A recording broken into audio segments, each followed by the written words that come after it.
राम हरे राम राम हरे हरे हरे कृष्णा हरे कृष्णा कृष्ण कृष्णा हरे हरे हरे हरे राम राम राम हरे ओम नमो भगवते वासुदेवाय ओम नमो भगवते वासुदेवाय ओम नमो भगवते वासुदेवाय ओम अज्ञानतिमिरान्धस्य ज्ञानाञ्जनशलाकया चक्षुरुन्मीलितं येन तस्मै श्रीगुरुवे नमः। हरे कृष्णा। সবই ভক্তবৃন্দকে আমার সশ্রদ্ধ প্রণাম। সকালে আমাদের আরেকটি ভাগবত গীতা বাংলায় ভাগবত গীতা পঠনের বা আলোচনার একটা ক্লাস আমরা আমরা এতদিন পর্যন্ত প্রতিদিন প্রতিনিয়ত আপনারা ভগবত গীতা ক্লাসের জন্য যুক্ত হওয়ার জন্য উন্মুখ হয়ে থাকেন। তাই আপনাদের অনেক সাধুবাদ, অনেক স্বাগত। আপনারা আছেন বলে এই প্রোগ্রামটা চলে, না হলে এই প্রোগ্রামটা কখনো চলতো না, উদ্দেশ্য হারিয়ে ফেলতো।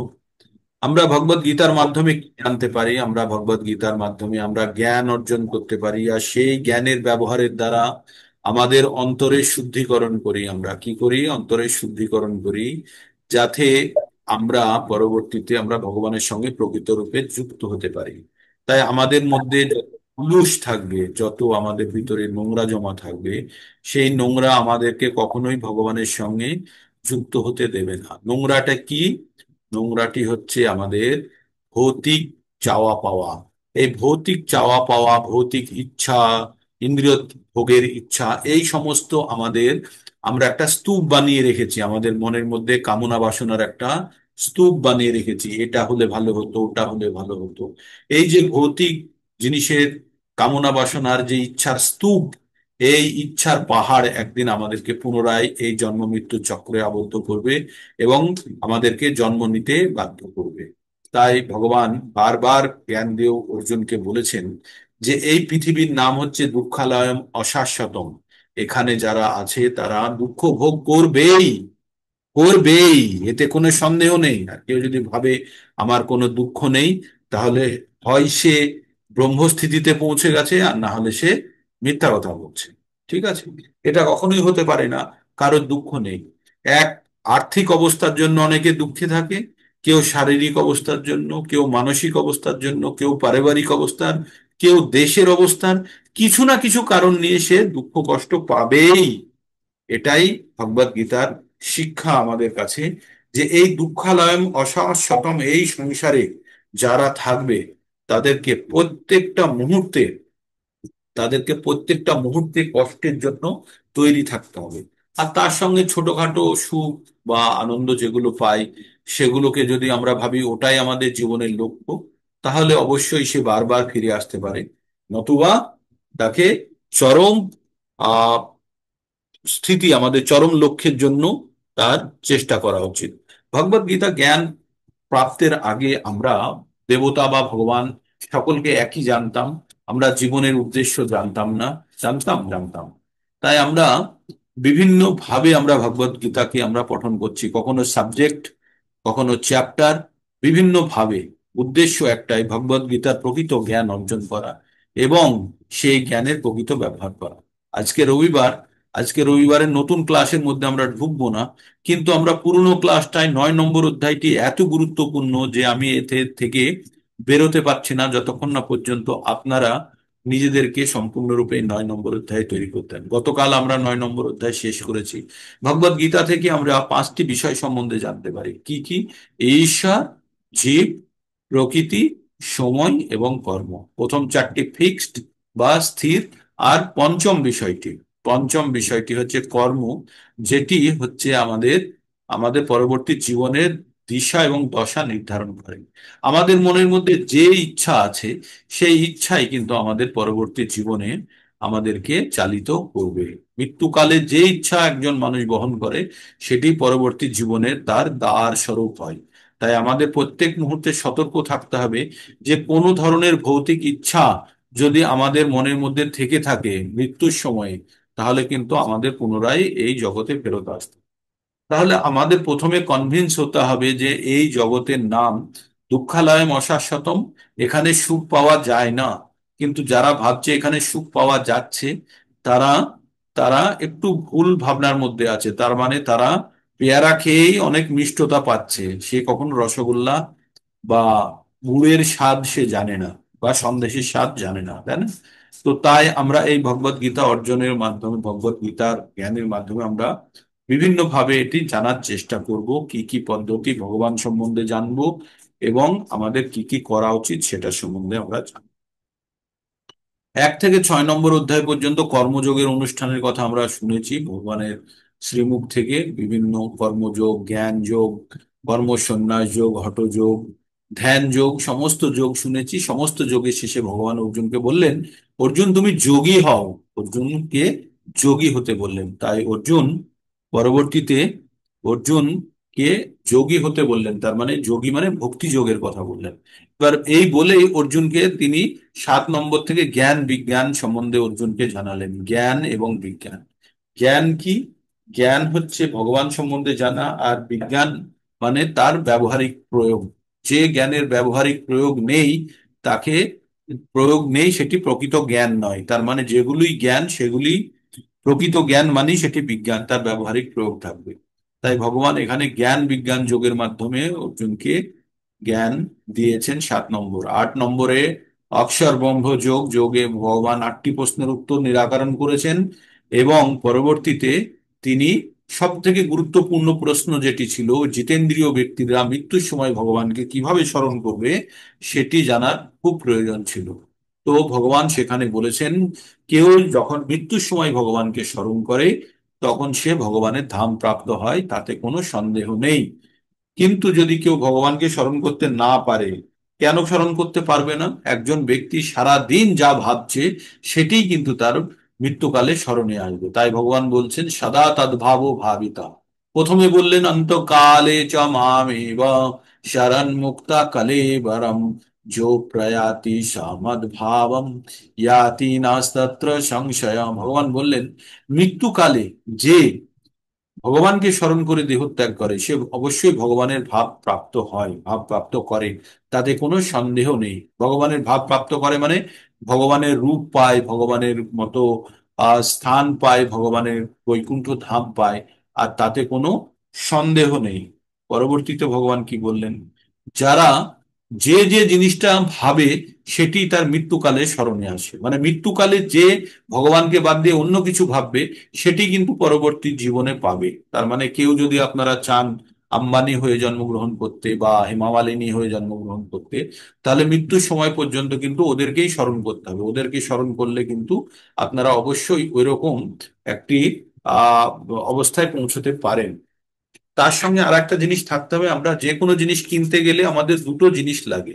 একটা লাগে আমাদের ইচ্ছা, আর 2 নম্বর লাগে আমাদের লক্ষ্মী, অর্থাৎ ধন। তো ইচ্ছা, আপনি তো লাস্ট মোমেন্টে ইচ্ছা প্রকট করলেন, খুব সুন্দর, কিন্তু আপনার এই ধনরূপী কর্ম নেই, আপনার পুণ্য সঞ্চয় নেই, তাহলে কিন্তু আবার সেটি পাওয়া যাবে না, সেখানে আবার একটু বিপদ থেকে গেল। তার মানে কেউ যদি ভাবে আমি পাইলট হয়ে উড়বো, ওড়ার খুব ইচ্ছে, কিন্তু তার সঞ্চিত কর্ম নেই, তাহলে সে পাইলটের পরিবর্তে পাখি হতে পারে। হ্যাঁ, কারণ তার উড়ার ইচ্ছা তো পূরণ করতে হবে। তাই আমাদের যে কোনো ইচ্ছা মনের মধ্যে পুঞ্জীভূত থাকলে, জমা হয়ে থাকলে, সেই ইচ্ছাই কিন্তু আমাদের পরবর্তী জীবনে চালনা করবে। তাই আমাদের খুব সাবধানতার সঙ্গে চলতে হবে, যাতে কোনো আলতু ফালতু ইচ্ছা আমাদের মধ্যে জমে না থাকে। যে কোনো ইচ্ছা, ভগবানকে পাওয়ার ইচ্ছা ছাড়া যে কোনো ইচ্ছাই কিন্তু আমাদেরকে জড়জাগতিক জীবনে পুনরায় পাঠিয়ে দেবে। তাই খুব সাবধান যে আমাদের এই জড়জগতে ফিরে এসে জন্ম মৃত্যু চক্র থেকে জানি না কি পরিবেশ পাওয়া যাবে, ভগবত গীতা তখন পঠন করতে পারবো কিনা, ভগবত ভক্তি তখন করতে পারবো কিনা, তারপরে আবার কোথায় যাব, তার থেকে আমরা যখন এই জীবনেই জেনে গেছি, এখনো তো আমাদের হাতে যে সময়টুকু আছে সম্পূর্ণভাবে যদি আমরা কাজে লাগাতে পারি, তবুও কিন্তু নিস্তার পাওয়া সম্ভব আছে। তাই এই ভগবত গীতার জ্ঞান অত্যন্ত গুরুত্বপূর্ণ। আমরা এখন 9 নম্বর অধ্যায়টি পুনরায় শ্রবণ করব, আর আপনারাও মন দিয়ে শ্রবণ করুন, বা বই যদি থাকে খুলে আমার সঙ্গে সঙ্গে পাঠ করুন। নবম অধ্যায়, রাজগুহ্য যোগ। রাজগুহ্য যোগ মানে অতি গোপন, মানে খুব গোপন রহস্য আছে এই যোগ মানে অধ্যায়ের মধ্যে। তাই ভগবান বলছেন, শ্রী ভগবান উবাচ ইদং তু তে গুহ্যতমং প্রবক্ষ্যাম্যনুসূয়বে জ্ঞানং বিজ্ঞান সহিতং যজ্ঞাতামুক্ষসে শুভাৎ। পরমেশ্বর ভগবান বললেন, হে অর্জুন, তুমি নির্মৎসর, নির্মৎসর মানে ঈর্ষাবিহীন বলে তোমাকে আমি পরম বিজ্ঞান সমন্বিত সবচেয়ে গোপনীয় জ্ঞান উপদেশ করছি। যে জ্ঞান প্রাপ্ত হয়ে তুমি দুঃখময় সংসারের বন্ধন থেকে মুক্ত হবে। এই সংসারের নাম কি? দুঃখালয়ম অশাশ্বতম, এই জগতের নাম। তো এই জগৎ থেকে মুক্ত হবে কিভাবে? যখন এই পরম জ্ঞান কেউ শ্রবণ করবে, তখন কিন্তু সে এই দুঃখময় সংসার থেকে সে মুক্ত হতে পারবে। তো এই দুঃখময় সংসার, এই দুঃখময় সংসারের কারণ কি? আমাদের এই দুঃখময় সংসারে আমাদের ভৌতিক চাওয়া পাওয়ার কারণে আমরা দুঃখময় সংসারে আটকে আছি। তো এবার আমরা 2 নম্বর শ্লোকটি পড়ব। 2 নম্বর শ্লোকই বলছে, রাজবিদ্যা রাজগৃহম পবিত্র ইদম উত্তমম প্রত্যক্ষ অবগমম ধর্মম সুসুখম কর্তব্য অব্যয়ম। ভগবান বললেন, এই জ্ঞান সমস্ত বিদ্যার রাজা এবং সমস্ত সমস্ত গুহ্য মানে গোপন তত্ত্ব থেকেও গোপনতর, অতি পবিত্র, প্রত্যক্ষ অনুভূতির দ্বারা আত্মোপলব্ধি প্রদান করে বলে এটি প্রকৃত ধর্ম। এই জ্ঞান অব্যয় এবং সুখসাধ্য। কি কি বললেন এই জ্ঞান সম্বন্ধে? এই জ্ঞান হচ্ছে অব্যয়, মানে যার ক্ষয় নেই, সুখসাধ্য মানে এটা থেকে সুখ অনুভব করা যায়, আর প্রত্যক্ষ অনুভূতি মানে এই জ্ঞান অর্জনের পরে আপনি নিজে যদি একটা ফিলিংস আপনার জন্ম নিয়ে নেয় ভগবান সম্বন্ধে, তাহলে জানবেন যে প্রত্যক্ষ অনুভূতি হয়েছে। আর এই জ্ঞান হচ্ছে বিদ্যার রাজা এবং রাজাদেরও জ্ঞান এটা, ঠিক? তো এই জ্ঞান অনুভব করার পরে পরে আপনার মধ্যে একটা এক ধরনের সুখের অনুভূতি আসবে, যদি প্রকৃত অর্থে এই জ্ঞান উপলব্ধি করা যায়। আর এই জ্ঞান কখনো ক্ষয় হয় না, মানে এই জীবনে যদি আমি জ্ঞানের পূর্ণ ব্যবহার না করতে পারি, বা এই জ্ঞান যদি এই জীবনে যদি আমরা মুক্ত হতে না পারি, তবুও কিন্তু এই জ্ঞান আপনাকে পরবর্তী জীবনে নিয়ে যেতে পারে।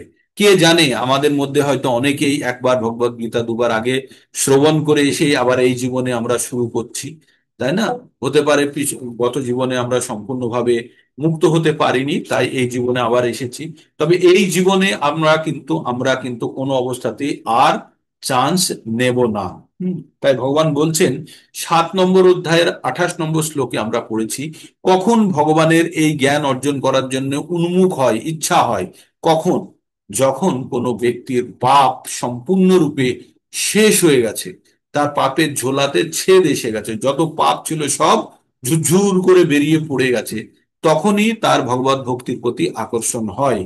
যদি প্রকৃত অর্থে ভগবত ভক্তির প্রতি আকর্ষণ কিন্তু তখনই হবে যখন তার পাপ সম্পূর্ণরূপে নষ্ট হয়ে গেছে। তাই কি বলছে ভগবান? বলছে, তেষাং অন্তগতং পাপং জননাং পুণ্য কর্মণাং তে দ্বন্দ্ব মোহর নির্মুক্তা ভজন্তি মাম দৃঢ়ব্রতা। ভগবান বললেন, যার পাপ সম্পূর্ণরূপে শেষ হয়ে গেছে, সে পূর্ণ ব্যক্তিদের ন্যায় সে দৃঢ়ভাবে ভগবানের ভজনা করতে পারে। ভজনা শুধু ভগবানেরই হয়, আর ভগবানকে পরম পরম পুরুষোত্তম ভগবান শ্রীকৃষ্ণ, তারই কিন্তু ভজনা হয়। তাই ভগবান বলছেন যে যার পাপ সম্পূর্ণরূপে দূরীভূত হয়েছে সেই শুধু ভগবানের দৃঢ়ভাবে ভজনা করতে পারে। তার মানে আপনাদের মনের মধ্যে ভগবানের প্রতি আসক্তি বা দৃঢ়তা কতখানি তৈরি হয়েছে সেটা নির্ভর করে, সেটা দিয়েই আপনি জেনে যাবেন আপনার পাপ সম্পূর্ণরূপে শেষ হয়েছে কি না। যদি পাপ সম্পূর্ণরূপে শেষ হয়ে যায়, তাহলে আপনি জেনে রাখুন যে আপনার ভজনার মধ্যে আরো তীব্রতা এসে যাবে, ঠিক? তারপরে ভগবান 3 নম্বর শ্লোকে বলছে কারা ভজনা করতে পারে না বা তাদের কি গতি হয়। তাই বলছে, অশ্রদ্ধা অশ্রদ্ধাধানা পুরুষ ধর্মশাস্য পরন্তপ অপাপ্যমাম নিবর্তন্তে মৃত্যু সংসার বর্তমনি। ভগবান বললেন, অসাধ্য ধারণা যাদের, শ্রদ্ধা নেই, অশ্রদ্ধ ধারণা যারা শ্রদ্ধাহীন, শ্রদ্ধাহীন ব্যক্তিরা কি পুরুষ মানে শুধু নারী পুরুষের কথা বলছে না, যে কোনো জীবন্ত বস্তু প্রাণীকেই পুরুষ বলছে। তো বলছে যাদের ভগবানের প্রতি যাদের শ্রদ্ধা নেই, তারা এই ধর্মের অনুষ্ঠান ঠিকভাবে পালন করতে পারে না। অপ্রাপ্য মাম নিবর্তন্তে, মৃত্যু সংসার বর্তনে, তারা ভগবানকে পেতে পারে না, অপ্রাপ্য ভগবানকে পেতে পারে না। মাম মানে ভগবানকে, এখানে ভগবান নিজে বলছে তাই বলছে অপ্রাপ্য মানে পেতে পারে না, মাং মানে ভগবানকে, নিবর্তন্তে মানে ফিরে আসে, মৃত্যু সংসারে বর্তনে বারবার মৃত্যু সংসারে ফিরে আসে। তো তাই বলছে হে পরমতপ, এই ভগবত ভক্তিতে যাদের শ্রদ্ধা উদিত হয়নি, তারা ভগবানকে লাভ করতে পারে না, তাই তারা এই জড় জগতের জন্ম মৃত্যুর চক্রে ফিরে আসে। কাদের ভগবানের প্রতি ভক্তি উদিত হবে না? যাদের পাপের ঝোলাতে এখনো পাপ ভর্তি হয়ে যায়। মনমোহন বাবু একটু মহামন্ত্র জপ করুন তো 1 মিনিট। হরে কৃষ্ণ। हरे कृष्ण कृष्ण कृष्ण हरे हरे, हरे राम राम राम हरे हरे। जय श्री कृष्ण चैतन्य प्रभु नित्यानंद श्री अद्वैत गदाधर श्रीवासदि गौर भक्तवृंद। हरे कृष्ण कृष्ण कृष्ण हरे हरे, हरे राम राम राम हरे हरे। हरे कृष्ण कृष्ण कृष्ण हरे हरे, हरे कृष्ण। हरे राम राम राम हरे हरे। हरे कृष्ण। হরে কৃষ্ণ প্রভু। তো আমরা কার কার ভগবানের প্রতি ভক্তি আর আপনার শ্রদ্ধা উদিত হবে না? যাদের পাপের ঝোলা এখনো ভর্তি হয়ে আছে। তাই এই যে সকালবেলায় আপনারা ভগবত ভক্তির ক্লাসে যুক্ত হন বা ভগবত জ্ঞান অর্জনের ইচ্ছা, এখানে দুটো জিনিস আছে। এক হচ্ছে ভয়, যে আমাদের কি হবে পরের জীবনে, অমুক তমুক উৎকণ্ঠা। আর 2 নম্বর হচ্ছে ভগবানের প্রতি প্রেম। তো এখনো ভগবানের প্রতি প্রেম আমাদের, প্রেমের থেকে বেশি আমরা ভয়েই হয়তো আমরা এই ভগবত ভক্তির ক্লাস জয়েন করি, এই ভেবে যদি একটু পুণ্য অর্জন হয় তাহলে ভবিষ্যতে জীবন শুধরে যেতে পারে। শুরুটা এইভাবেই হয়। তারপরে যখন আমরা প্রকৃত অর্থে জ্ঞান অর্জন করতে শিখি, যখন একটা বাচ্চা এলকেজিতে যায় বা ক্লাস 1-এ যায়, তখন কিন্তু স্কুলের খিচুড়ি, স্কুলে যাওয়ার আনন্দ, বন্ধু, এইসব ভেবেই যায়, তাই না? তখন কিন্তু ও জানে না যে আমি পড়ে বড় উকিল, ব্যারিস্টার, ডাক্তার, ইঞ্জিনিয়ার হব, বড় অফিসার হব, এসব কিছু ভাবে না। ওর তখন ভাবনা চিন্তা থাকে আনন্দের জায়গা যাচ্ছে। তো আমাদের ভগবত ভক্তি পথে এইভাবে আমাদের যাত্রাটা শুরু হয়। প্রথমে ভগবত গীতার জ্ঞান অর্জন করব, আর এই জ্ঞান অর্জনের পরে যখন আমাদের প্রকৃত স্বরূপ আমরা জানতে পারি, যখন প্রকৃত জ্ঞান অর্জন করি, আমাদেরকে চেনার চেষ্টা করি, তখন দেখি আমরা কি বিষম পরিস্থিতির মধ্যে পড়ে আছি, তাই না? তখনই আমরা তখনই আমরা কারেক্টিভ অ্যাকশন বা আমাদের যেটা করা উচিত সেটার দিকে আমরা আমরা উৎসাহিত হই। তাই বলছে অশ্রদ্ধ ধারণা পুরুষরা, যাদের মনের মধ্যে সামান্যতম শ্রদ্ধা নেই ভগবানের প্রতি, তারা ধর্মের অনুষ্ঠান ঠিকভাবে করতে পারে না। আর কি হয়, তারা ভগবানকে পেতে পারে না, তারা মৃত্যু সংসারে বারবার আসে, জন্মগ্রহণ করে, জন্ম মৃত্যু চরা ব্যাধি, আদি আত্মিক, আদি ভৌতিক আর আদি দৈবিক, এই 7 ধরনের সমস্যার মধ্যে দিয়ে যায়, আবার পুনরায় জন্মগ্রহণ করে। মানে এই চক্র নিরন্তর চলছে। কখনো কুকুর, শিয়াল, বেড়াল, গরু, ছাগল, ভেড়া, গাছ বা মনুষ্য, যাই হোক, এটা অত্যন্ত কষ্টকর। তাই ভগবান বারবার বলেছে যে এই গাড়িতে চড়ে, এই শরীররূপী বাহনের মধ্যে বসে এই একটি জায়গা থেকে আর একটি জায়গা যাত্রা করার পরিবর্তে তুমি একটি স্থায়ী জায়গা নিয়ে নাও, নিয়ে সেখানে শাশ্বত সুখ ভোগ করো। 18-র 61 এবং 62-তে এই কথাগুলি বলেছে। তো তাই ভগবান পরবর্তীতে কি বলছেন, ময়া তদমিদং সর্বং জগৎ অব্যক্ত মূর্তি নাম তস্থানি সর্বভূতানি নাচ্যহং তেষু অবস্থিতঃ। বলছে অব্যক্ত রূপে, দুটো রূপ হতে পারে। ব্যক্ত মানে একদম পরিষ্কার ভাবে বোঝা যাচ্ছে, অব্যক্ত মানে আছে কিন্তু ছড়িয়ে আছে। তাই বলছে অব্যক্ত রূপে আমি সমস্ত জগতে ব্যক্ত হয়ে আছি। ভগবানের রূপ যদি আমরা শুধু শঙ্খ চক্র গদা পদ্ম রূপে, নারায়ণ রূপে ভগবানকে দেখি, বা বাঁশি হাতে কৃষ্ণ রূপে দেখি, তাহলে আমরা একটা জায়গাতে সীমাবদ্ধ করে রাখছি, তাই না? তাই ভগবান বলছে অব্যক্ত রূপে, প্রকৃত রূপে ব্যক্ত করা যাবে না এমন অবস্থায় আমি সমস্ত জগৎ সংসারে আমি ছড়িয়ে আছি। সমস্ত জীব আমাতেই অবস্থিত, কিন্তু আমি তাদের মধ্যে নাই। মানে ভগবান এত বিশাল যে সকলের মধ্যে বা ভগবানের মধ্যে সবাই আমরা অবস্থিত, কিন্তু এমন না যে আমরা ভগবানকে ধারণ করে রেখেছি, তা নয়। ভগবানের মধ্যে আমরা অবস্থিত। তারপরে ভগবান বলছে, না চ তৌমা না চ মতস্থানি ভূতানি পশ্য মে যোগমস্যরাম ভূত ভিন্ন চ ভূতস্থ মমাত্মা ভূত ভাবনা। ভগবান বললেন যে যদিও আমাতে আমাতে আমারই সবকিছু সৃষ্ট, মানে সবকিছু ভগবান সৃষ্ট করেছেন, তবুও তারা আমাতে অবস্থিত নয়। তবু মানে আমি সৃষ্টিটা করেছি, সেটি আমি ভোগ করছি না, মানে সেটি আমার মধ্যে অবস্থিত নয়। আমার যোগ ঐশ্বর্য দর্শন করো, যদিও আমি সমস্ত জীবের ধারক, যদিও আমি সর্বব্যাপ্ত, তবু আমি এই জড় সৃষ্টির অন্তর্গত নেই, কেননা আমি নিজেই সমস্ত সৃষ্টি। ভগবান এই জগৎ সংসার সৃষ্টি করেছেন কি দিয়ে? তার বহিরঙ্গা শক্তি দিয়ে। কিন্তু ভগবান এই শক্তির এই জগৎ সংসারের আন্ডারে আসে না। যেমন সাপের মুখে বিষ তৈরি হয়, বিষ কিন্তু সাপের থলি সাপের কাছেই থাকে। আমি যদিও এটি একটি জঘন্য উদাহরণ দিচ্ছি, তবু আপনাদের বোঝানোর জন্য। সাপের থলিতে বিষ থাকে, কিন্তু সাপ কখনো সেই বিষ দ্বারা মৃত হয় না। তেমনি ভগবান এই জগৎ সংসার তৈরি করেছেন, এই জগৎ সংসারে তারই একটা অংশের উপরেই আছে, কিন্তু তার দ্বারা ভগবান কখনো প্রভাবিত হন না। এই জগৎ সংসারের নিয়ম কানুনের মধ্যে তিনি আসেন না।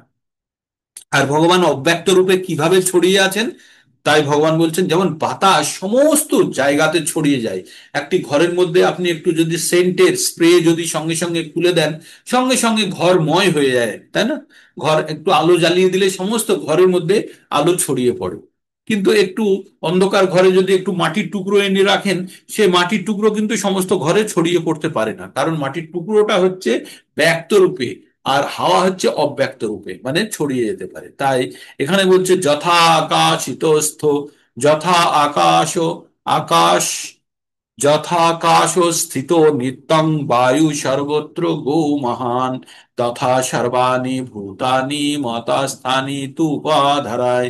যথাকাশ স্থিত নিত্যং বায়ু সর্বত্র গো মহান, তথা সর্বাণি ভূতানি মতাস্থানি তু উপাধরায়। ভগবান বলছেন বাতাস, মহান বাতাস যেমন সব জায়গাতে সমস্ত জায়গাতে ছড়িয়ে আছে, এবং বায়ু চলছে তবু কিন্তু বায়ু শেষ হয় না, তেমনই সমস্ত জীব, আমাতে সৃষ্ট জীব আমাতে অবস্থান করে। বাতাসের মধ্যে যেমন সবকিছু অবস্থান করে আছে, তেমনি ভগবানের মধ্যে সমস্ত জীব অবস্থান করেছে। বাতাস কিন্তু চলছে, কিন্তু বাতাস শেষ হয় না। তেমনি সমস্ত জীবও কিন্তু, আমরা মরছি, আমরা জন্ম নিচ্ছি বারবার, তবুও এইভাবেই চিরন্তন চলছে।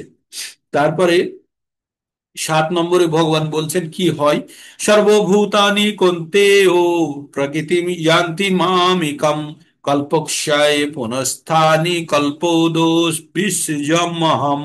ভগবান বললেন, হে কুন্তি, ও কল্পের অবসান, কল্পের মানে ব্রহ্মার একদিন, ব্রহ্মার একদিন মানে কত ঘন্টা আপনাদের মনে আছে? ব্রহ্মার একদিন মানে কত ঘন্টা, মানে আমাদের ব্রহ্মার 12 ঘন্টা মানে আমাদের কত বৎসর মনে আছে আপনাদের? কেউ একজন বলুন দেখি আনমিউট করে।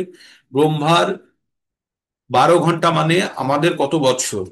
তাই ওই সেটাকে বলা হয় কল্প। কি বলা হয়? কল্প। কেউ বলুন, আনমিউট করে বলুন, যে ব্রহ্মার একদিন বা 12 ঘন্টা সমান আমাদের কত বৎসর? মনে আছে তো? আপনার মনে নেই? আমাদের 430 430 চারশো কোটি বছর। 432 432 বছর, কোটি বছর চারশো সমান একদিন। 432 কোটি 32 বৎসর কোটি সমান একদিন। সমান ব্রহ্মার 12 ঘন্টা একদিন। 12 ঘন্টা। আর 12 ঘন্টা আরো 432 কোটি বছর। তো এই যে 432 কোটি বছরকে বলছে এক কল্প, 432 কোটি বছরকে বলছে এক কল্প। তাহলে ব্রহ্মার 12 ঘন্টায় এই পৃথিবী সৃষ্ট হয়, চলে। 12 ঘন্টা ব্রহ্মা যখন জেগে থাকে তখন পৃথিবী চলে, আর ব্রহ্মা যখন ঘুমিয়ে পড়ে সন্ধ্যে 6টা থেকে সকাল 6টা পর্যন্ত, তখন সমস্ত জগৎ সংসার ধ্বংস হয়ে যায়। তো এই যে কল্প ক্ষয় আর কল্প আরম্ভ, এই কল্প ক্ষয় বলছে মানে কল্প শেষে কিভাবে ব্রহ্মার যখন দিনের শেষ হয়ে যায়, তখন আমরা কি করি? আমরা মানে পুরো জগৎ সংসার নষ্ট হয়ে যায়, তখন আমরা কোথায় যাই সেটা পরের শ্লোকে বলবো। তো জানবেন 432 কোটি বৎসর পৃথিবী বা পুরো জগৎ সংসার চলে, তারপরে 432 কোটি বৎসরের জন্য একদম বন্ধ হয়ে পড়ে থাকে, মানে নষ্ট হয়ে, তারপরে আবার ধীরে ধীরে ধীরে সেগুলো ঠিক হতে হতে আবার 432 কোটি বৎসর ধরে চলে। এরকম 432 কোটি চলে, আর 432 কোটি বৎসর বন্ধ হয়, ঠিক। তারপরে ভগবান বলছেন যে প্রকৃতিম সাম বৈষ্ণভ্য বিসৃজ্যামি পুনঃ পুনঃ ভূত গামুমিমম কিৎসন্ন বশং প্রকৃতে বশাৎ। ভগবান কি বললেন, এই জগৎ আমার প্রকৃতির অধীন, এই পৃথিবীটা ভগবানের প্রকৃতির অধীন, তা প্রকৃতির বশে আপনা থেকেই আমার ইচ্ছার দ্বারা পুনঃ পুনঃ সৃষ্ট হয় এবং আমার ইচ্ছার দ্বারাই অন্তকালে বিনষ্ট হয়। ভগবান কি বললেন, ব্রহ্মার 12 ঘন্টা সমান আমাদের 432 কোটি বছর। ব্রহ্মার যখন দিন শেষ হচ্ছে, 5টা 59 হচ্ছে, তখন সমস্ত জগৎ সংসার ধ্বংস হয়ে গেল। ব্রহ্মা ঘুমিয়ে পড়লো, জগৎ সংসার ধ্বংস। এবার তারপরে কি হলো, আবার ব্রহ্মা সকালবেলায় উঠবে 5টা 59, আবার জগৎ সংসার রেডি হতে হতে জগৎ সংসার আবার তৈরি হয়ে গেল। সকাল 6টা থেকে আবার জীব জগৎ ধীরে ধীরে ধীরে ধীরে চলতে শুরু করলো। মনুষ্য সৃষ্টি হলো, পশু সৃষ্টি হলো, গাছ সৃষ্টি হলো, এইভাবে আস্তে আস্তে সৃষ্টি হতে হতে আবার তখন এই যে ঘটনাটা ঘটছে, এটা ভগবানের নিয়ম তৈরি করে দিয়েছে, এটা প্রকৃতির নিয়ম। ভগবান এই নিয়মটা বানিয়েছে। সেটা কে বানিয়েছে? ভগবানই তৈরি করেছে। তাই ভগবান বলছে, এই নিয়ম আমি তৈরি করলেও এই নিয়মের আওতায় আমি আসি না। ভগবান কি বলছে, না চ তং মান না চ মং তানি কর্মাণি নিবদ্ধন্তি ধনঞ্জয় উদাসীনো বদাসীনম আসক্তম তেষু কর্মসু। অর্জুন, ভগবান বললেন, হে অর্জুন, আমি এই জগৎ সংসার আমি সৃষ্টি করলেও এর দ্বারা আমি কোনোভাবে প্রভাবিত নই, এর জন্য আমি উদাসীন থাকি, আমার কোনো আসক্তিও নেই এতে। হ্যাঁ, তাই বলছে যে অনাসক্ত এবং উদাসীনের ন্যায় আমি অবস্থিত থাকি। এবার 10 নম্বর শ্লোক, গুরুত্বপূর্ণ ফুল শ্লোকটি বলছে, ভগবান বলছেন, ময়্যধ্যক্ষেণ প্রকৃতি সুয়তে সচরাচরম হেতু নানেন কন্তেয় জগদ্ধি পরিবর্ততে।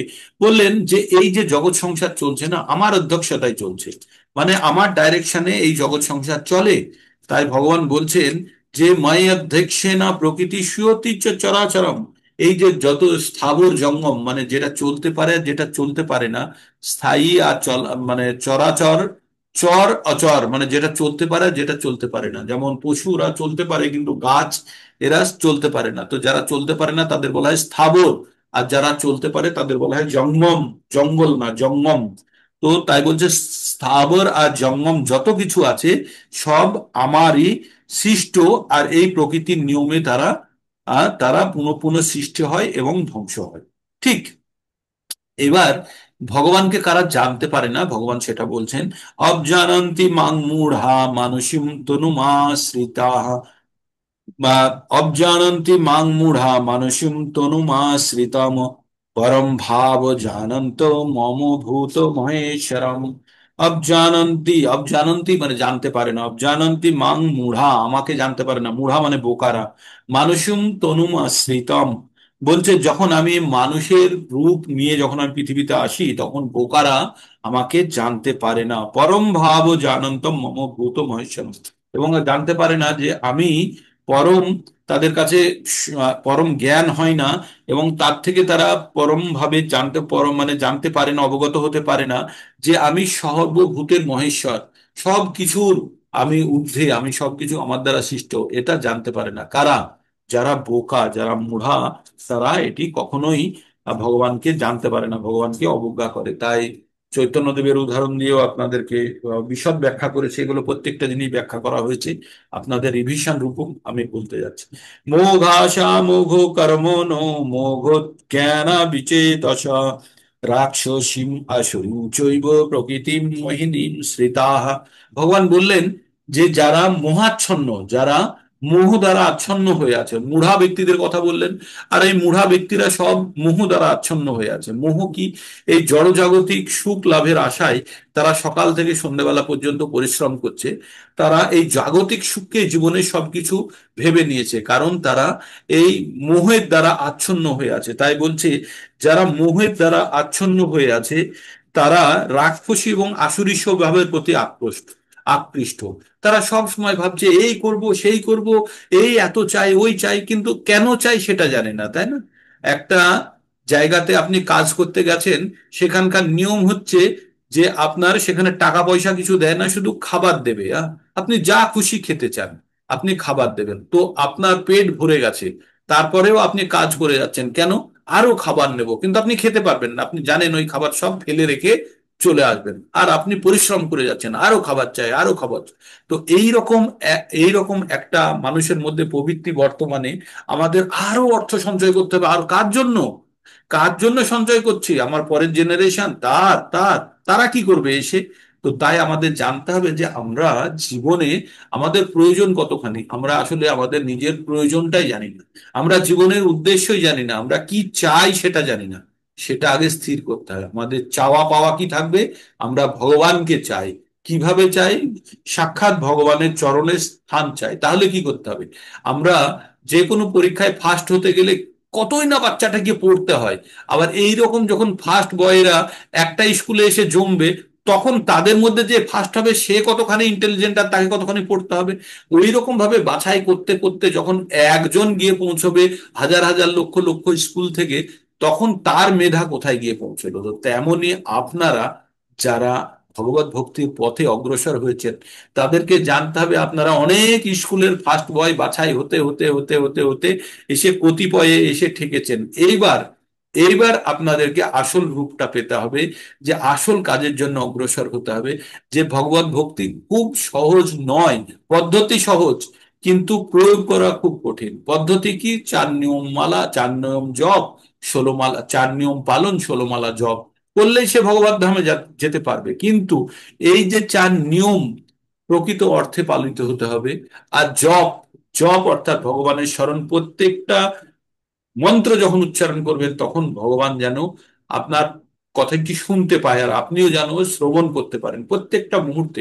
এরকম বিনা অপরাধ যুক্ত যদি কেউ জপ করতে পারে, আর যদি ভগবানের ভগবানের কাছে যাওয়ার জন্য এই 4টে নিয়ম যদি ঠিকভাবে পালন করতে পারে, তে অবশ্যই তার পারমার্থিক পারমার্থিক চরম উন্নতি হবে। চরম উন্নতি মানে হচ্ছে আলটিমেট আমাদের গন্তব্যস্থলের প্রতি স্থিরতা, বা আমরা গন্তব্যস্থল পেতে পারি।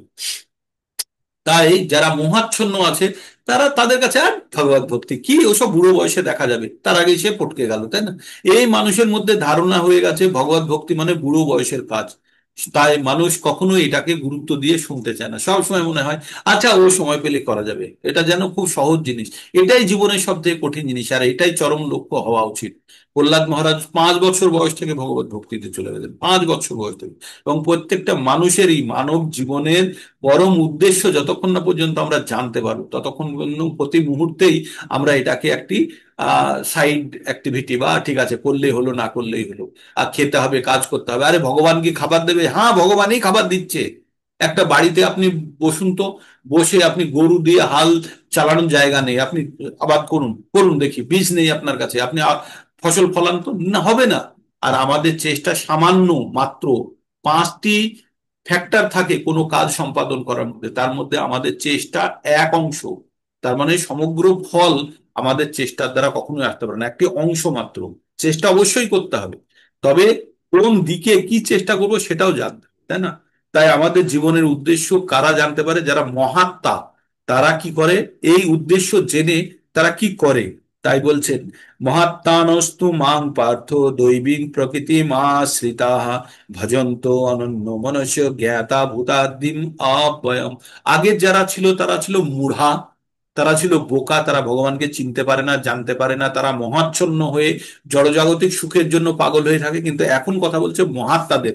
কি বলছে? হে পার্থ, মোহমুক্ত মহাত্মাগণ, যারা কোনো এই জড়জাগতিক মহান, যারা মোহতে আসক্ত নয়, তারা কি করে? ভগবানের দৈবী প্রকৃতিকে আশ্রয় করে তারা ভগবানকে কিভাবে জানে?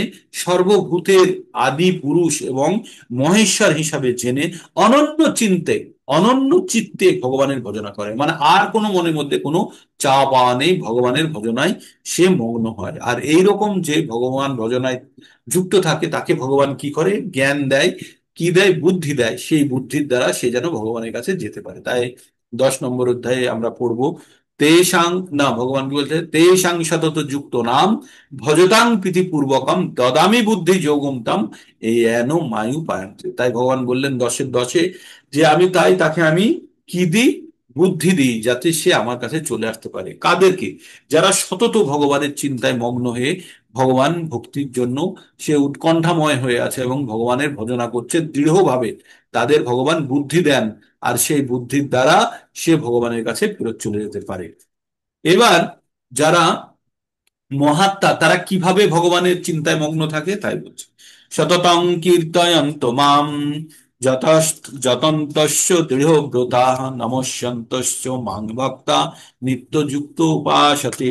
দৃঢ়ব্রত এবং যত্নশীল হয়ে সর্বদা ভগবানের মহিমা কীর্তন এবং ভগবানকে প্রণাম করে তারা মহাত্মারা নিরন্তর ভগবত ভক্তি সহকারে ভগবানের উপাসনা করে। তার মানে নিরন্তর এই ভগবত ভক্তির কাজটা পার্ট টাইম নয়, এক না 8 ঘন্টা জব করে নিলাম, আমার দিনের পুরো কাজ নয়, প্রত্যেকটা মুহূর্তে ভগবান যেন আমাদের সঙ্গে আমাদের কাজের মধ্যেও যেন যুক্ত থাকে। আমরা যে কাজগুলো করছি সেই কাজগুলোও আমরা যদি ভগবানের উদ্দেশ্যে উৎসর্গ করতে পারি তাহলে কিন্তু ভগবান আমাদের কাজের সঙ্গেও যুক্ত হয়ে গেল। আর ভগবান যখন কাজের সঙ্গে যুক্ত হয়ে যায় সেটি তখন আর সকর্ম বা বিকর্মে থাকে না, সেটি অকর্মে পরিণত হয়ে যায়।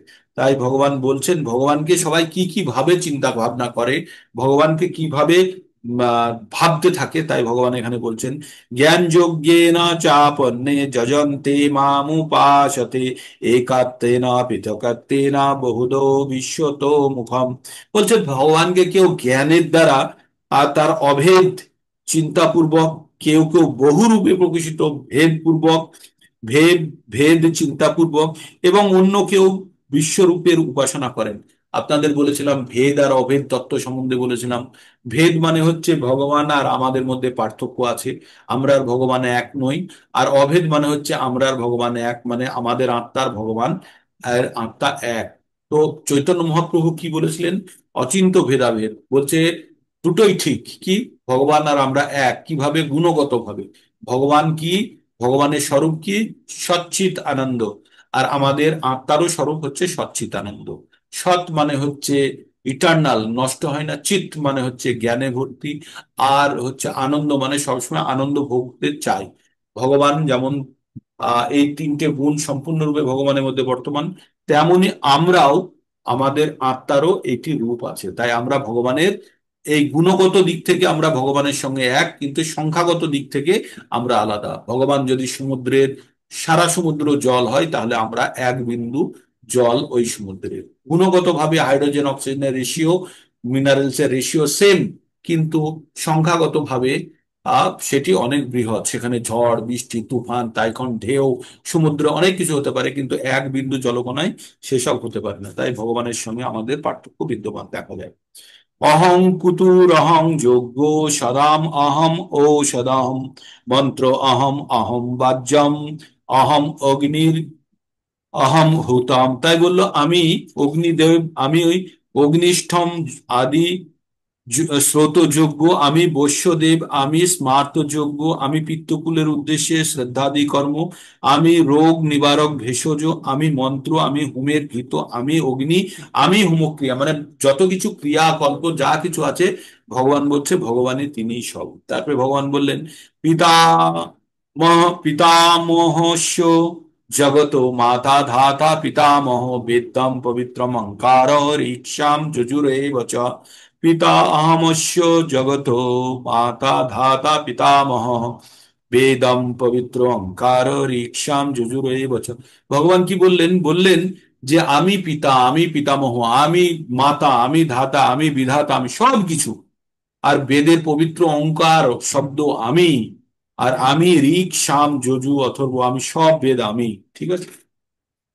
তারপরে ভগবান বললেন, তারপরে যেটা বলছেন যে ভগবানের আসল স্বরূপ বলে ফেললেন। ভগবান কি বললেন, গতির ভর্তা প্রভু সাক্ষী নিবাস শরণং সুহৃদা সুহৃদ প্রভব প্রলয়ং স্থানং নিধানং বীজম অব্যয়ম।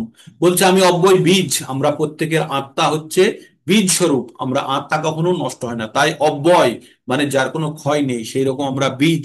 আর ভগবান কি বলছে, ভগবানই চরম গতি, ভগবানই পতি, সব কিছু তিনি সাক্ষী, তিনি প্রভু, তিনি শরণ। আমরা কোথায় গিয়ে, মৃত্যুর পরে কোথায় গিয়ে শরণে যাব, যদি আমরা প্রকৃত অর্থে ভগবানের কাজ করে থাকি, ভগবানের ভক্তি করতে পারি, তবেই আশ্রয় পাবো।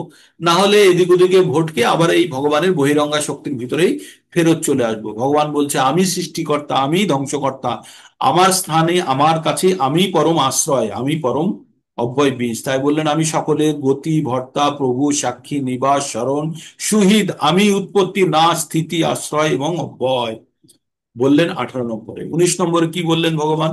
তাপাম্য অহম বর্ষং নিগৃহমাম নিগৃহাম উৎসিজাম উৎসিজামামি উৎসিজামামি উচ্ছিজ্জামি চ তাপাম্য অহম বর্ষাং নিগ্রহম উচ্ছিজ্জামামি উচ্ছিজ্জামি চ অমৃতং চৈব মৃত্যুশ্চ সৎ অসৎ চ অর্জুন।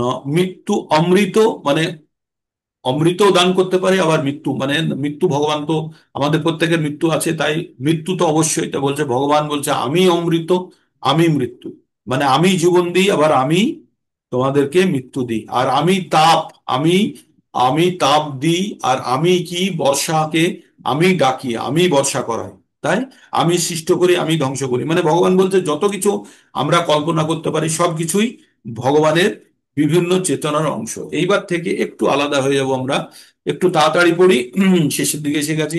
তৈ বিদ্যামাং সোপমা পুত পাপা, তৈ বিদ্যামাং সোপমা সমপাপুত পাপা, যজ্ঞারিষ্ট স্বর্গতি পার্থয়ন্তে, তে পুণ্যমাদাস্য সুরেন্দ্র লোকম, अस्नान्ति दिव्यान् दिवि দেব ভোগান, ত্রৈবিদ্যামাং সোপমা সমুপাপুত Ah, যজ্ঞারিষ্ট স্বর্গতিং প্রার্থয়ন্তে, তে পুণ্যমাদাস্য সুরেন্দ্র লোকম, অশ্নান্তি দিব্যান দিবি দেব ভোগান। বলছে যারা তিন ধরনের বেদ আমরা পড়লাম, বেদের কি কি কথা বললো, ঋক, সাম, যজু বেদ, এই বেদ থেকে যারা জ্ঞান অর্জন করেছে তারা কি করে, আরাধনা করে, যজ্ঞ করে, তারা কি করে, কর্মকাণ্ডের যজ্ঞ করে, যজ্ঞা অবশিষ্ট সমরস পান করে তারা কি করে, পাপ শূন্য হয়ে তারা পুণ্য অর্জন করে, এবং এই পুণ্যর দ্বারা তারা ভগবানের কাছে স্বর্গাদি লোকের জন্য আবেদন করে, ভগবান সেটা স্যাংশন করে, তারপরে তারা উচ্চ লোকে যায়, গিয়ে সেখানে স্বর্গ সুখ ভোগ করে। কিন্তু তাদের দশা তারপরে কি হয়? তে তাং ভুক্তা স্বর্গলোকম বিশালাং সিন্নে পূর্ণ মর্তলোকম বিশান্তি এবং ত্রয়ী ধর্মম অনুপ্রপন্না গতা গতং কামা কাম লভন্তে। ওই যে স্বর্গে গেল, গিয়ে উচ্চ লোকে ভোগ করলো, ভোগ করার পরে যখন তার পুণ্য শেষ হয়ে যায় তখন কিন্তু তাকে আবার এই পৃথিবীতে ফিরে আসে, এসে আবার সেই আগে যে বেদের কার্যকলাপ ছিল সেই কাজগুলো আবার করে, করে আবার যায়, মানে বারবার শুধু এই করতেই থাকে। তাই বলছে এই রকম সেই সকল বিশাল স্বর্গলোক উপভোগ করার পরে পুণ্য ক্ষয় হলে আবার মর্তলোকে ফিরে আসেন। এইভাবেই ত্রিবেদোক্ত, তিনটে বেদ দ্বারা ধর্মের অনুষ্ঠান করে ইন্দ্রিয় সুখ ভোগের আকাঙ্ক্ষী মানুষেরা সংসারে কেবলমাত্র বারবার জন্মগ্রহণ এবং মৃত্যু লাভ করতে পারে। তারপরে ভগবান কি বলছেন? তাই এর থেকে বাইরে এইরকম করার থেকে ভগবান কি বলছেন, এটা করো। অনন্য চিন্তায়ন্ত মাম যে জনা পর্যাপাসতে, তেষাং নিত্য অভিযুক্ত নাম যোগক্ষামাম বহামহম। ভগবান বললেন সব সময় অনন্য চিন্তা, আর কোনো চিন্তা না করেছে, সব সময় ভগবানের চিন্তায় মগ্ন হয়ে আছে, তাকে ভগবান বলতে যা নাই, যেটি তার নেই সেটি ভগবান প্রদান করেন, আর যেটি আছে সেটি রক্ষা করেন। এটি পারমার্থিক রূপের জন্যই আপনারা এটাকে জানবেন। তারপরে ভগবান বলছেন যে পি অন্য দেবতা, যে হোক অন্য দেবতা ভক্তা, যজন্তে শ্রদ্ধা, যজন্তে মানে হচ্ছে পুজো করা, যজন্তে শ্রদ্ধায়ান্বিতা তেতি মামেব তেপিও তেহোপি মামেব কন্তেয় যজন্তা বিধি পূর্বকম। যে হোপন্ন দেবতা ভক্তা যজন্তে শ্রদ্ধায়ান্বিতা তেহোপি মামেব কন্তেয় যজন্তা অবিধি পূর্বকম। ভগবান বলছেন যে অন্যান্য দেবতাদের জন্য, দেবতাদের উদ্দেশ্যে পুজো করে বা দেবতাদের পুজো করে কোনো ভৌতিক ইচ্ছা পূরণ করার জন্য, তারা পুজোটা শ্রদ্ধার সঙ্গেই করছে, কিন্তু পরোক্ষভাবে আমারই পুজো করছে, সেটি অবিধি পূর্বকম। বিধি ভাবে তারা আমার পুজো করছে না, তারা অবিধি পূর্বকম মানে বিধি ছাড়াই পুজো করছে, কিন্তু শ্রদ্ধার সঙ্গে দেবতাদের পুজো করছে। বলছে সেটা দেবতাদের পুজো করলে সেটা আলটিমেটলি আমারই পুজো করছে। তাই আপনারা যখনই কোনো পুজো অনুষ্ঠান ভালোভাবে শুনবেন তো, ব্রাহ্মণ যখন মন্ত্র পড়ে তখন কি বলেন, প্রথমে ওং বিষ্ণু আবার শেষে ওং বিষ্ণু, মানে সে ব্রাহ্মণ নিজে জানে যে এই পুজোটা আলটিমেটলি কাকে বিষ্ণুর উদ্দেশ্যে হচ্ছে, কিন্তু তার সামনে যে দেব দেবতা আছে তার সেই দেব দেবতার পুজো করার আগে বিষ্ণুকে স্মরণ করছে, আবার অন্তেও বিষ্ণুকে স্মরণ করে, এবং সমগ্র ক্রিয়াকাণ্ড যা কিছু হলো, মানে আপনার কর্মকাণ্ড হলো, সমস্ত কিছু ওই দেবতা আবার ভগবানের উদ্দেশ্যেই অর্পিত করে। তাই ভগবান বলছেন যে যত দেব দেবতার পুজো করা হয় সমস্ত কিছুই কিন্তু আমারই পুজো করছো তোমরা, কিন্তু বিধি অনুসারে হচ্ছে না, এটি অবিধি পূর্বকম হয়ে যাচ্ছে, ঠিক। তারপরে ভগবান বললেন, অহমি সর্বযোগ্যানাং ভোক্তা চ প্রভুরেব চ না তু মামেভি জানন্তি তত্তেন জবন্তিতে। ভগবান বললেন আমি সমস্ত যোগের ভোক্তা, মানে এই যে দেব দেবতাদের উদ্দেশ্যে আমরা করলাম, তো এটা ভগবানের কাছে কিভাবে পৌঁছচ্ছে, তাই ভগবান বলছে আমি সমস্ত যোগের ভোক্তা, আমি প্রভু, কিন্তু যারা আমার চিন্ময় স্বরূপ জানে না তারা অধঃপতিত হয়। কিন্তু ভগবানের এই চিন্ময় স্বরূপ না জেনে যারা ভাবে দেবতাদেরকেই ভাবে সবকিছু, তারা যদি আবার এই ভেবে যদি ভগবানের উদ্দেশ্যটা যদি না জেনে, তারা অধঃপতিতও হতে পারে। তারপরে বলছে যারা দেব দেবতাদের পুজো করে তারা কোথায় যায়, আর যারা ভগবানের পুজো করে তারা কোথায় যায়, তাই বলছে ইয়ান্তি দেবব্রত দেবান পিত্রানান্তি পিত্রব্রতা ভূতানি ইয়ান্তি ভূতেজ্জা ইয়ান্তি মম যাজিনোপি মাম। বলছে যারা দেব দেবতার পুজো করে তারা দেবলোকে যায়, যারা পিতৃ পিতামহের পুজো করে তারা পিতৃলোকে যায়, যারা ভূত পেত রাক্ষস যক্ষ এদের পুজো করে তারা ভূতালোকে যে ভূত লোকে যায়, আর যারা ভগবানের পুজো করে তারা ভগবানের ধামে যায়। তাই বলছে ইয়ান্তি মম যাজিন অপি মাম, যারা আমার পুজো করে তারা আমার ধামে যায়। তাই ভগবান বলছে ভগবানের পুজো করার জন্য কি কি লাগে, পত্রম পুষ্পং ফলং তোয়ম যো মে ভক্তা প্রয়চ্ছতি তদাহং ভক্ত প্রয়তস্মামি প্রয়ত মামন। ভগবান বলছেন যে আমাকে পুজো করার জন্য বিশেষ কিছু লাগে না, আমি তাতেই সন্তুষ্ট হই। কিসে? পত্র, পাতা, তুলসী পাতা, ফুল, পত্রম পুষ্পম ফলম, ফল, তয়ুম মানে হচ্ছে জল। তাহলে ফল জল পাতাতেই ভগবান সন্তুষ্ট। আর সেটি কে দেবে? সে যে কেউ দিলে ভগবান সন্তুষ্ট হয় না, ভক্ত দিতে হবে। ভক্ত মানে ভগবান ওই পাতা ফুল ফল থেকে কি নেয়? ভক্তিটা নেয়, বাকিটা পড়েই থাকে। তাই ভগবান বলছে এইরকম ভাবে যদি কোনো ভক্ত আমাকে যদি অর্পণ করে আমি সাদরে গ্রহণ করি। তাই বলছে ভগবান বলছে যৎ করোষি যদৎ মাসি যদজ্জোষি দদতি দৎ যৎ তপস্যাসি কন্তেয় তৎকুরুষ্যু মদার্পণম। ভগবান বলছেন তুমি যা করো, তুমি যা খাও, তুমি যা যজ্ঞ করো, তুমি যা দান করো, যা তপস্যা করো, সব আমাতে অর্পণ করো, সব আমাতে অর্পণ করো, সব কিছু। তাহলে সেগুলি সমস্ত ভাবে শুদ্ধিকরণ হয়ে যাবে। তার ফলে কি হবে? এরকম করলে কি হবে?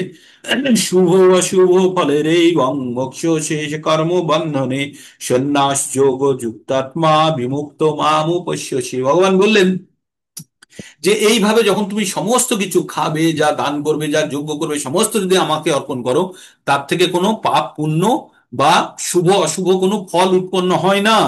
সেই ফল উৎপন্ন না হলে তুমি কর্মের বন্ধন থেকে মুক্ত হবে। আর কর্মের বন্ধন থেকে মুক্ত হয়ে তুমি যদি সন্ন্যাস যোগে সব ভৌতিক জীবনের প্রতি বিরক্তি রেখে তুমি যদি আমার সঙ্গে যুক্ত হওয়ার চেষ্টা করো, আর তাহলে তুমি এই এই যে তুমি যত জাগতিক জিনিস থেকে তুমি মুক্ত হবে আর আমার কাছে তুমি চলে আসবে। তাই এইভাবে তুমি আমাতে সমস্ত কর্ম অর্পণ করার মাধ্যমে শুভ অশুভ ফল বিশিষ্ট কর্মের বন্ধন থেকে মুক্ত হবে। তোমার মন সন্ন্যাস যোগে আমাতে যুক্ত করে তুমি মুক্ত হবে এবং আমাকে প্রাপ্ত করবে, ভগবানকে প্রাপ্ত করবে। এইবার ভগবান 29 থেকে 34 পর্যন্ত 2 মিনিটে বলে দেবো। সমহং সর্বভূতেষু নামে দেশস্থে না প্রিয় এ ভজন্তি তুমাং ভক্তা মই তে তেষু চাপাম। ভগবান বললেন আমি প্রত্যেকের প্রতি সমান দৃষ্টিতে দেখি, না কারোর প্রতি আমার প্রেম আছে, না কাউকে আমি দেশ করি মানে ঘৃণা করি, কিন্তু যে আমার ভজনা করে সে আমার হৃদয়ে থাকে আর আমি তার হৃদয়ে বাস করি। মানে ভগবান স্পেশাল কোটা রেখে দিয়েছে, ও কারোর প্রতি কোনো অন্যায় বা কাউকে দেশও করে না, কাউকে ভালোবাসে না, কিন্তু যে ভগবানের ভজনা করে সে কিন্তু ভগবানের হৃদয়ে থাকে আর তার হৃদয়ের মধ্যে ভগবান বর্তমান থাকে। তারপরে বলছে যারা দুরাচারী ব্যক্তি তাদের কি দশা হয়, বলছে অতি চেত সুদূরাচার ভজতে মাম অনন্য ভাগ সাধুরেব সমন্তব্য সম্যক ব্যবসিতে হি স।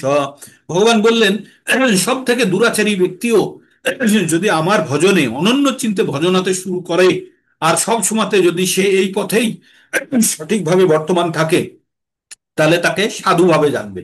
কি জানবে? তাকে জানবে সাধু। কে? অতি দুরাচারী ব্যক্তিও যদি ভগবানের ভজনা করে, একদম মানে এখন ভজনায় স্থির হয়ে গেছে, আর অন্য কোনো চিন্তা ভাবনা তার মনের মধ্যে নেই, সব সময় সে ভগবানের চিন্তায় মগ্ন হয়ে আছে, এইরকম ব্যক্তিকে সাধু হিসেবে জানবে, কারণ সে সঠিক রাস্তায় এসে গেছে। এই ব্যক্তিদের কি হবে? ক্ষিপ্রম ভবতি ধর্মাত্মা শাশ্বত শান্তি নিগচ্ছতি কন্তেয় প্রতি জানিহি নামে ভক্তা পুনশতি। হে অর্জুন, এইরকম ব্যক্তিরা অতি শীঘ্র সে মহাত্মায় পরিণত হবে। আর কি হবে? সে চির শান্তির জায়গা পেয়ে যাবে। আর হে কন্তীয়, তুমি প্রতিজ্ঞা করো, তুমি চিল্লে চিল্লে বলো যে আমার ভক্তের কখনো পতন হয় না। তার মানে ভগবান ভক্তি যদি কেউ সামান্য করে থাকে, তার কোনো পতন নেই। নেহাভিক্রমণ শাস্তি প্রত্যাবায়না বিদ্যাতে স্বল্পমপস্য ধর্মস্য ত্রয়াতে মহাতো ভয়াত। কোথায় বলেছে? 2:40 ভগবান বলেছে সামান্য ভক্তির পথে অগ্রগতি হয়ে থাকলে তার কোনো পতন নেই, সে পরম ভয় থেকেও সে মুক্ত হতে পারে। তারপরে ভগবান কি বলছেন? मां हि पार्थो व्यपस्थित जेपि शुह पाप जना स्त्रियो वश्यस्तथा शूद्रस्तपि यान्ति परां गतिं। मां हि पार्थो व्यपस्थित जेपि शुह पाप जनाय স্ত্রীয় বৈশ্যস্তথা শূদ্রস্তেয়পি ইয়ান্তি পরাম গতিম। ভগবান বললেন যে সে যেই হোক, আগে বললে সে দুরাচারী বলেছে, তারপরে বলেছে সে যেই হোক, শূদ্র হোক, বৈশ্য হোক, নারী হোক, পুরুষ হোক, যেই হোক, সে যে জায়গা থেকেই সে জন্ম হয়েছে তার যাই হোক, কিন্তু সে যদি আমার কাছে আশ্রয় গ্রহণ করে, আমার কাছে যদি আশ্রয় গ্রহণ করে, সে সমস্ত জগৎ থেকে সে মুক্ত হয়ে যাবে এবং আমার পরম আশ্রয় সে লাভ করবে অবিলম্বে। তাই ভগবান বলছেন এরকম দুরাচারীদের যদি এই দশা হয়, তাহলে যে পূর্ণ ব্রাহ্মণ যে ভগবান ভক্তি করে তাদের কি হবে? যে রাজা, যারা রাজঋষি, তাদের কি হবে? তাই বলছে আপনারা কোনো চিন্তা করবেন না, আপনারা সবাই ভগবত ভক্তি করেন, তাই সবাই আপনারা উদ্ধার হয়ে যাবেন। তাই বলছে কিং পুনর্ব্রহ্মণ্য পুণ্য ভক্তা রাজর্ষয়স্তথা অনিত্যম সুখম লোকমিমম প্রাপ্য ভজস্য মাম। তাই বললেন পুণ্যবান ব্রাহ্মণ ভক্ত রাজর্ষিদের আর কি কথা, আমাকে আশ্রয় করে নিশ্চয় নিশ্চয়ই নিশ্চয়ই পরাগতি লাভ করবে। অতএব তুমি এ নিয়ে অনিত্য দুঃখময় মর্তলোকে আমাকে ভজনা করো। তাই ভগবানের যারা সম্পূর্ণরূপে ভজনা করবে, তারা অবশ্যই তারা মুক্ত হবে। কোথায়? এই জড় জগৎ থেকে। কিভাবে ভজনা করবে ভগবানের? মন্মনা ভাব মদ্ভক্ত মদ্দাজি মাম নমস্কুরু মামেব এষি যুক্তৈব আত্মানাং মৎপরায়ণঃ। ভগবান বললেন মনমনা ভাবো, আমাকে চিন্তা করো মনে মনে, সব সময় আমাকে মন লাগাও, তুমি আমার ভক্ত হও, আমাকে নমস্কার করো, আমার উপাসনা করো, সব সময় আমাদের যুক্ত হয়ে তুমি যখন আমার ভজনা করবে, অবশ্যই তুমি আমাকে লাভ করবে, তাতে কোনো সন্দেহ নেই। এই ছিল আমাদের ভগবদ গীতার 9 অধ্যায়। আজকে 3 নম্বর দিন আমি সম্পূর্ণ অধ্যায়টি আপনাদের সামনে পঠন করে শোনানোর চেষ্টা করলাম। কতখানি আপনারা বুঝলেন না বুঝলেন, এই চ্যাপ্টারটি আপনারা বারবার শ্রবণ করুন। এই চ্যাপ্টারটি বারবার শ্রবণ করার মাধ্যমে ভগবান সম্বন্ধে জ্ঞান অর্জন করবেন, প্রকৃতি সম্বন্ধে জ্ঞান অর্জন করবেন, ভক্ত সম্বন্ধে জ্ঞান অর্জন করবেন, এবং আমাদের উদ্ধার হওয়ার রাস্তা সম্বন্ধে জ্ঞান অর্জন করবেন। আর সেইটির ব্যবহারিক প্রয়োগ করলেই কিন্তু আমরা জন্ম মৃত্যুর বেড়া থেকে আমরা বেরিয়ে যাব। ক্যামেরা অন করুন। আর যাদের মনের মধ্যে প্রশ্ন আছে, এই চ্যাপ্টারটি আর কাল থেকে হবে না, তাই যাদের মধ্যে কোনো প্রশ্ন আছে বলতে পারেন যে কিভাবে আমরা জীবনেও এইটাকে প্রয়োগ করে আমরা জন্ম মৃত্যুর চক্র থেকে বেরোবো। ক্যামেরা যারা অন করতে পারবেন ক্যামেরা অন। হরে কৃষ্ণ কৃষ্ণ কৃষ্ণ হরে হরে, হরে রাম রাম রাম। আর এই এই যে আমরা টোটাল প্রোগ্রামটা এইভাবে যেটা, এই এই চ্যাপ্টারটিকে আপনারা বারে বারে বারে বারে শ্রবণ করুন, এটি অত্যন্ত গুরুত্বপূর্ণ চ্যাপ্টার। আর এটার মাধ্যমে দেখবেন আপনাদের ভিতরে পরিবর্তন অবশ্যই আসবে। এই চ্যাপ্টারটি শ্রবণ করার মাধ্যমেই পরিবর্তন। ঠিক আছে, আমি স্ন্যাপশট নিচ্ছি, আরো যদি কেউ ক্যামেরা অন করতে থাকুন করুন। হরে কৃষ্ণ কৃষ্ণ কৃষ্ণ হরে হরে, হরে রাম রাম। কারো কিছু বলার থাকলে বলতে পারেন, অথবা এখানে শেষ করব। তো প্রভুজি, হরে কৃষ্ণ। বলুন মাতাজি। হরে কৃষ্ণ প্রভুজি, বলছি অমৃত, ওই যে হ্যাঁ 19 নম্বর শ্লোকে আমি অমৃত এবং আমি মৃত্যু, হ্যাঁ, অমৃত মানে তো সেই সেই দেবাসুরের সমুদ্র মন্থনের সময় যে অমৃত উঠেছিল। অমৃত মানে হচ্ছে মৃত। অমৃত, আচ্ছা আচ্ছা। এটা হচ্ছে একটা পদার্থ, আর এটা হচ্ছে একটা প্রক্রিয়ার কথা বলছে। আমি অমৃত, আমি বাঁচিয়ে রাখি, আমি মৃত্যু দিই। ঠিক আচ্ছা আছে? আচ্ছা, অমৃত। অমৃত, ঠিক আছে, ওইভাবে ভাবতে পারেন। অমৃত পান করলে সে জীবিত থাকে, কিন্তু আমি মৃত, আমি অমৃত, আমি জীবিত রাখি, আমি মৃত্যু দিয়ে থাকি। আর কারো কিছু? হরে কৃষ্ণ প্রভুজি, দণ্ডবত প্রণাম। বলুন প্রভুজি, বলুন, দণ্ডবত প্রণাম আমি প্রভুজি। বলছি যে ওই কালেকশনের যেটা না, হ্যাঁ, ওর কাছে 9টা পর্যন্ত এসছে, আর যারা পাঠাচ্ছেন অন্তত অ্যাকনলেজমেন্ট করবেন আমাকে। আমি একটা ওই বান্টি রাম বলে কেউ পাঠিয়েছে 1100 টাকা, হ্যাঁ, কিন্তু আমি সেটা জানতে পারছি না কি বান্টি রাম। কেউ পাঠিয়ে থাকলে তাহলে জানাবেন আমাকে। ঠিক আছে আর মন। আর গ্রুপে আমি মানে, বলছি কোন অ্যাকাউন্টে পাঠাবো ওটা বললে ভালো হতো প্রভুজি। না তাহলে আমি ওই গ্রুপে এই জন্য পাঠাচ্ছি না, হয়তো অনেকের হুম। ইচ্ছা নেই, যার জন্য আমি যে চাইছে তাকে ইন্ডিভিজুয়াল আমি আমার পেটিএম এটা হুম। পাঠাচ্ছি। ঠিক আছে? আমার 5টা তো ডিমান্ড ছিল না অলরেডি। হ্যাঁ ঠিক আছে, করবেন, আপনাদের সব যদি বাড়িতে যদি পৌঁছে বলেন দেবো তাহলে আমরা। আমি, হ্যাঁ। না যদি না, মানে, পৌঁছাতে হবে না, ওইখান থেকে ডিস্ট্রিবিউশন হবে, আপনার ওখান থেকে ডিস্ট্রিবিউশন হবে, তবে 5টা আমি ডোনেট করবো, এটা আমি ইয়ে করেছিলাম। আচ্ছা ঠিক আছে, আপনি যেভাবে চাইলে চাইবেন। তাহলে আমি পেটিএম এটা শেয়ার করে দেবো, গ্রুপে হ্যাঁ, শেয়ার করবো প্রভু, সেটা আপনি ওটা শেয়ার করে দিবেন, আমি ফোন পে করে দেবো ওটা। করবো কি ইন্ডিভিজুয়াল করবো? হ্যালো ঠিক আছে, হ্যাঁ। মনমোহন প্রভুজি। হুম। বান্টিরাম কে পাঠিয়েছেন মনমোহন প্রভুকে, তার নাম বলে দিন, সো দ্যাট বান্টি রাম, বান্টি রাম। প্রভুজি, বলুন। মনমোহন প্রভুজি বলছি, আমি তো 5টা দিয়েছি, 4টে ডিস্ট্রিবিউট হবে আপনার ওখান থেকে, একটা আমার চাই। ঠিক আছে, ঠিক আছে, ওই একটা আপনার কাছে পৌঁছে যাবে। পাঠিয়ে দেবো আপনার কাছে। আর বান্টি নামটা কি পাঠিয়েছেন সেটা জানতে পারলে ভালো। এখন পর্যন্ত 9 জন আমাকে দিয়েছে। ঠিক আছে।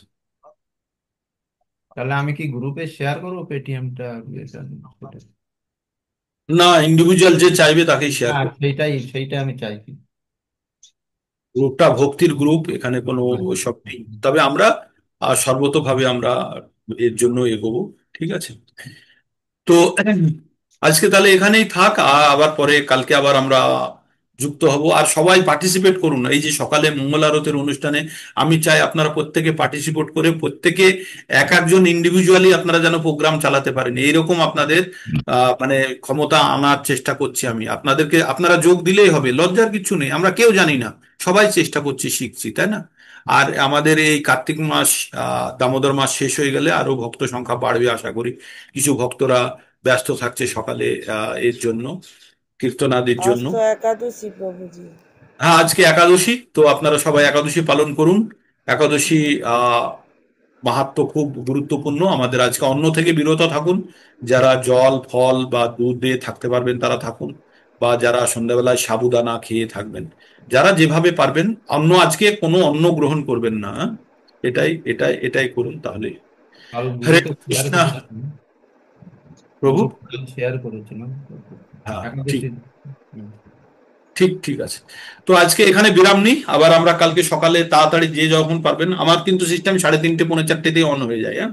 হরে কৃষ্ণা।